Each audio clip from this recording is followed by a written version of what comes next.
I've been called a Paki most of my life. I'm pretty used to that. Things have been getting worse. People calling me a sand nigger, still calling me a Paki, so that hasn't really stopped. A jihadi sympathizer telling me to back home from whatever Islamic hole that I crawled out of, which was Norway. Also, someone else called me an undercover jihadi. I think people are just saying it now. I think we're hearing about it more now. But I have to be honest, I think the feelings have been there for quite a while. Islamophobia on Twitter is on the rise. And sometimes that turns up offline too. When you start muttering Sharia law, this and that, Ali Baba Park, that's the issue. So if you've got something to say, then you can say it. There are these really significant increases in anti-Islamic activity. Now, researchers at the think tank Demos have been looking at Islamophobia on Twitter for 5 months and have given us exclusive access to the data. We've been seeing 5,000 tweets every single day which are anti-Islamic, seriously derogatory and hateful, being sent in the English language across the world. And it's been building month on month since May, so July was the worst so far, with just under 7,000 tweets judged as anti-Islamic every single day. And all of that amounts over those 5 months to over 200,000 tweets in total. That was in the wake of terror attacks across France. The fear is how much an attack here could worsen the situation in the UK. East London Mosque. More than 7,000 people worship here every Friday. It's a massive landmark and a target for abuse. We've received a lot of hateful messages from this user account here called Islam, the Evil Truth. And what's he saying? Or she? Muslims, attack and kill people. Muslims lie. Muslims can't be friends with others who are non-Muslims. Quite graphic. Quite graphic and gruesome, like this one. That's someone being beheaded. Yeah, so that's a picture of someone beheading someone and someone's carrying a decapitated head. Sometimes it's really abusive content which kind of leaves a scar in your mind. Sometimes I look at it from the point of view of my baby son who's going to be growing up in this kind of environment, and what kind of abuse is he likely to face as a result of his faith. Rokeya Harris is 23. She's a student who lives locally and comes to the mosque. In between her studies, she's a published writer, and she uses Twitter a lot. So this says time to go, time to pack, it's time guys, you've had a good run, you need to leave, you've had enough time here, you're not integrated enough, you're threatening our way of life. And do you get more messages like this when there's an incident like the Nice attack? Yeah, absolutely, always. It doesn't really matter what I say or what I'm writing about or what I'm posting about. The responses after some kind of terrorist attack will always be slating Islam in some kind of way, or insulting Islam, or insulting me, or insulting my hijab, even if I'm talking about something completely unrelated, even if I'm sending condolences to the victims. Quite a significant spike in the Demos research shows there are large peaks in Islamophobic tweets around terror attacks. 20,000 tweets a day during the Nice attacks. In the immediate wake of Nice, it's 20,000. In July, the most Islamophobic month recorded so far, this was significant. So each of these red dots is an anti-Islamic tweet coming from the UK. And that we can see happening right now, that's a digital reaction to the Nice attacks. A massive red mass. That's right, angry, abusive, anti-Islamic, all happening in the immediate aftermath of Nice. This is not surprising though, is it? That people are angry after a terrorist attack and are taking to Twitter to vent it.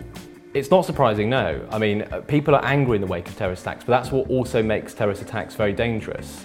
The Islamophobic tweets that we're measuring here, these are not people that are being angry at the terrorists. It's not people that are being angry at Islamic State. It's people that are being angry at the wider Muslim world. It's people that are blaming Muslims for the terrorist attacks. These are the things which are Islamophobic, and surprising or not, they are damaging, whether they're happening on the street or if they're happening on social media.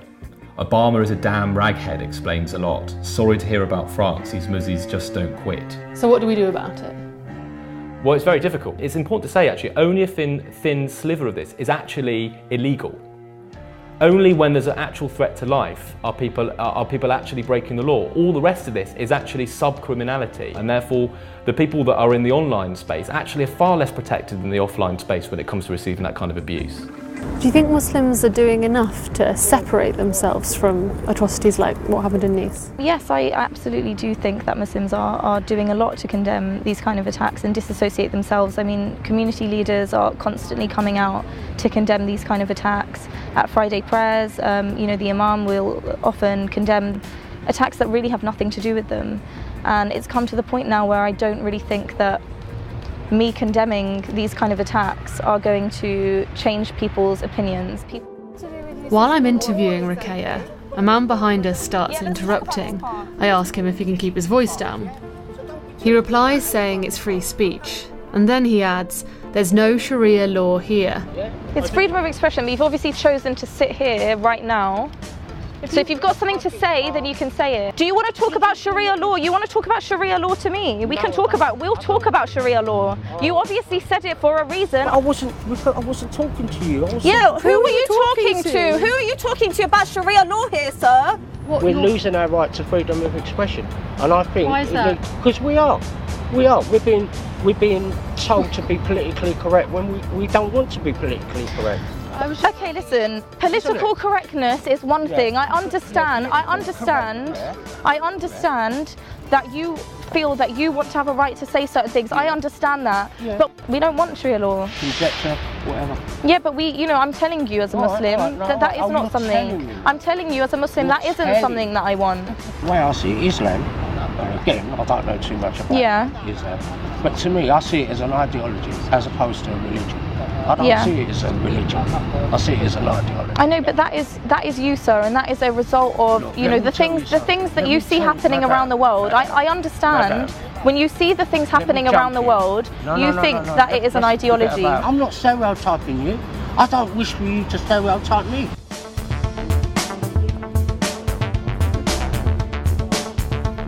So, in a strange twist, our conversation about Islamophobia just got interrupted by some Islamophobia.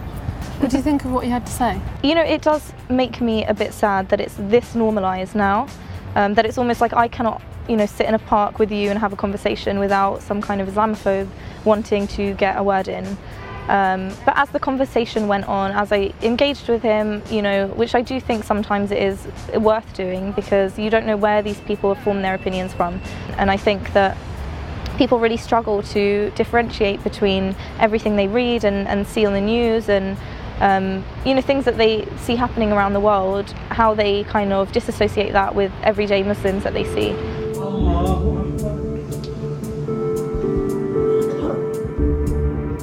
I don't actually want to say, ooh, Islamophobes, just bad, because I think the rest of us have a responsibility as well. Muslim, non-Muslim, we're obviously not having the conversations that need to be had for people to feel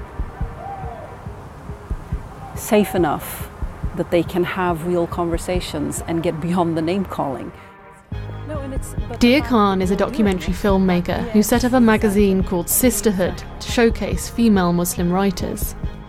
Every time a terrorist attack happens, we don't need to get a bland press release from the mosque around the corner saying we condemn it. That's not the impression I get that what people want to see. I think what people don't know in the UK and in the West is that the first targets of extremists are other Muslims.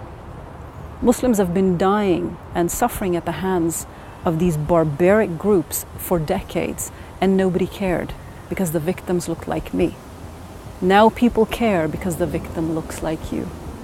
Many of us have faced, and many of our colleagues have faced persecution, violence, imprisonments because they've taken on extremists. But that's not the story that you're often told. Dia says shutting down abuse is not the answer.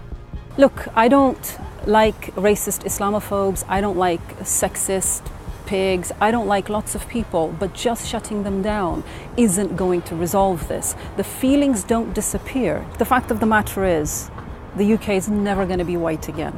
It's just not going to happen. People can wish it, but it's not realistic. Similarly, our parents who have left Pakistan, Afghanistan, Iraq, Somalia, Muslim countries, for them to think that they can re-establish those countries and the lives that they had there over here, it's not going to happen. And I recognize the fact that that's a big loss for both people, for both sides. But the reality is that we have to move forward. The reality is that we're together going to have to find out, what does it mean to be British moving forward? What does it mean to build a society that includes all of us, where it means looking like me and looking like you?